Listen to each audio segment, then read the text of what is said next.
नमस्कार, माझं नाव किरण जाधव. नंदादीप आय हॉस्पिटलमध्ये गेली 34 वर्ष मी कार्यरत आहे. नुकतीच नंदादीप आय हॉस्पिटलनं आपल्या कार्यसेवेची 45 वर्ष पूर्ण केली. याच्यामध्ये बरेच बदल, शस्त्रक्रियेत असू देत, वैद्यकीय निदान करण्याचं यंत्रणा असू दे, याच्यामध्ये बरेच बदल या 30-34 वर्षाच्या कालावधीत मी बघितले. सुरुवातीच्या काळात दिलीप सर जेव्हा ऑपरेशन करायचे, साध्या पद्धतीचं ऑपरेशन व्हायचं, त्यावेळी फेको वगैरे त्यावेळी अवेलेबल नव्हतं. तर त्यावेळी जवळजवळ आम्ही 1 ते 2 दिवस पेशंटना ॲडमिट ठेवायचो. पथ्यसुद्धा त्यांना जवळजवळ महिनाभर करायला सांगायचो. म्हणजे डोळ्याची काळजी ही पूर्ण महिनाभर घ्यायची, महिनाभर घराच्या बाहेर पडायचं नाही. तर फेको पद्धतीत ऑपरेशन केल्यामुळं अतिशय सूक्ष्म छिद्रातनं ऑपरेशन होतं.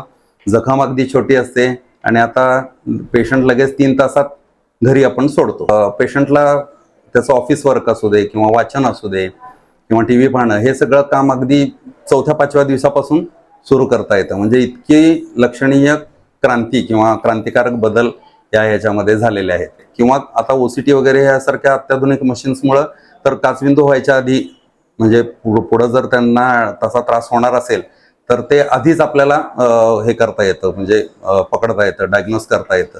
त्यामुळे लवकर त्यांची ट्रीटमेंट सुरू करता येते. याग लेझर वगैरे करून त्यांचं याग PI करून आपण काचबिंदूची हे थांबवू शकतात. मोतीबिंदूच्या ह्याच्यामध्ये सुद्धा खूप ॲडव्हान्स्ड अशी टेक्नॉलॉजी आता आलेली आहे.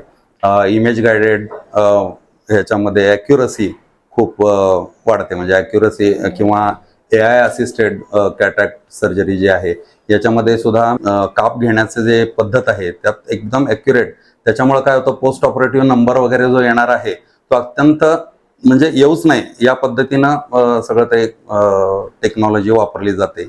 आणि हीच टेक्नॉलॉजी आता शिकण्याकरता, फेको टेक्नॉलॉजी किंवा फेको टिप्स शिकण्याकरता आपल्याकडं विदेशातनं सुद्धा डॉक्टर्स बरेच जण येत असतात. आता सतत आमच्या इथं बघितलं तर 4 ते 5 विदेशी डॉक्टर्स सुद्धा आपल्याकडे शिकायला येत असतात आणि ते शिकून ट्रेन होऊन जातात. मग पुढचा लॉट येतो. अशा पद्धतीने देशी विदेशातले बरेच डॉक्टर्स ट्रेन होऊन इथून गेलेले आहेत.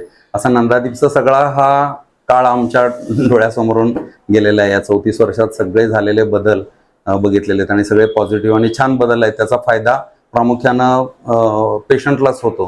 पेशंट हा त्याचा प्रमुख बेनिफिशियरी आहे. धन्यवाद.